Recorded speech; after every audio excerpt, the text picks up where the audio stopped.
ഒടിയൻ ഒട്ടേറെ വിവാദങ്ങളിലൂടെ കടന്നുപോയ സിനിമയാണ്. അതിന് പ്രധാന കാരണവും സംവിധായകൻ തന്നെയായിരുന്നു. അദ്ദേഹത്തിൻ്റെ അവകാശവാദങ്ങളായിരുന്നു.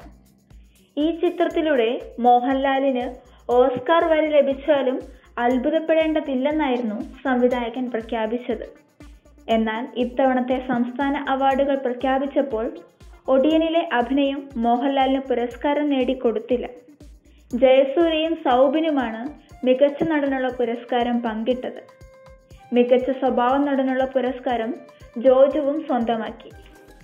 മികച്ച നടനാകാനുള്ള മത്സരത്തിൽ ഒടിയനിലൂടെ മോഹൻലാലും ഉൾപ്പെട്ടെങ്കിലും അന്തിമ റൗണ്ടിലേക്ക് എത്താൻ കഴിഞ്ഞില്ല. അവിടെ ജയസൂര്യയും സൗബിനും ജോജുവും തമ്മിലായിരുന്നു മത്സരം. ഒടിയനിൽ മോഹൻലാൽ മികച്ച അഭിനയം കാഴ്ചവെച്ചിരുന്നു എന്നത് സത്യമാണ്. ആ അഭിനയ പ്രകടനവും അതിനായുള്ള സമർപ്പണവും അംഗീകരിക്കപ്പെടേണ്ടത് തന്നെയാണ്. എന്നാൽ അതിലും മികച്ച സിനിമകളിലെ പ്രകടനവുമായാണ് ജയസൂര്യയും സൗബിനും അവാർഡ് സ്വന്തമാക്കിയത്.